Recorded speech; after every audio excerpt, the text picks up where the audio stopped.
सुप्रभात बच्चों।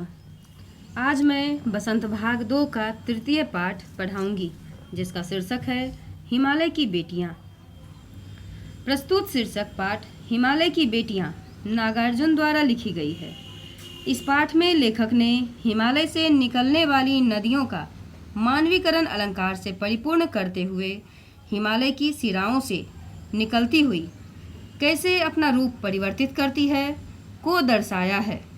लेखक जब दूर से इन नदियों को देखता था तो उसे उनका स्वरूप बड़ी गंभीर, शांत और अपने आप में खोई हुई दिखाई देती थी। वह संभ्रांत महिला की भांति प्रतीत होती थी। लेखक के दिल में उनके प्रति बहुत आदर और श्रद्धा के भाव थे। जब वह उनमें डुबकियां लगाया करता तो उन्हें वे माँ, दादी, मौसी और मामी की गोद की तरह प्रतीत होती। अर्थात नदियों के साथ लेखक की आत्मीय भावना जुड़ी हुई थी।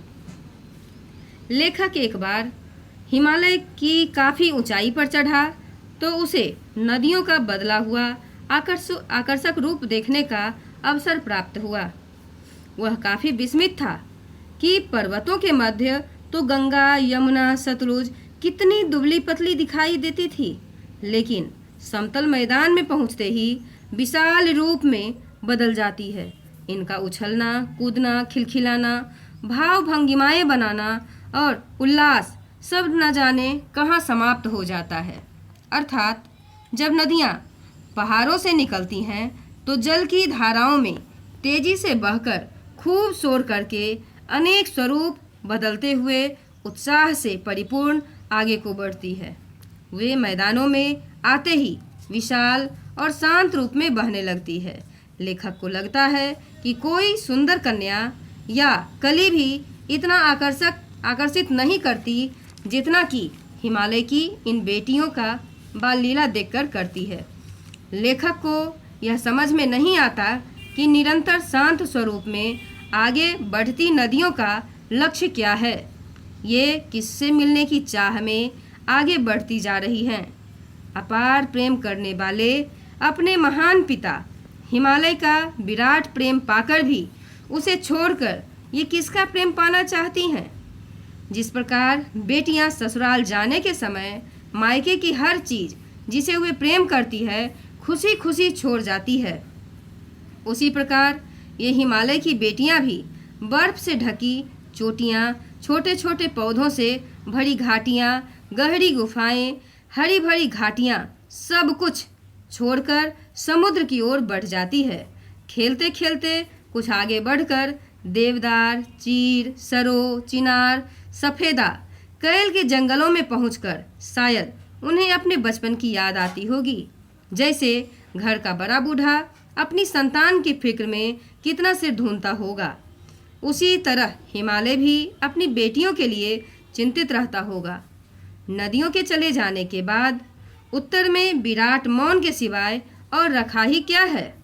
सिंधु और ब्रह्मपुत्र दो ऐसी महानदियां हैं जो हिमालय के हृदय के बर्फ की पिघली बूंदों से अपना अस्तित्व पाती हैं और निरंतर समुद्र की ओर प्रवाहित होती हैं।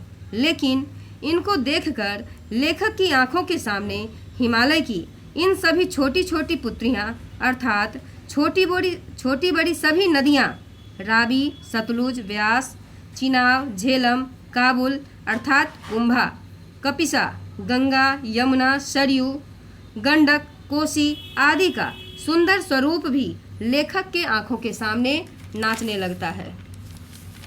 लेखक को बूढ़ा हिमालय इन नदियों का पिता प्रतीत होता है।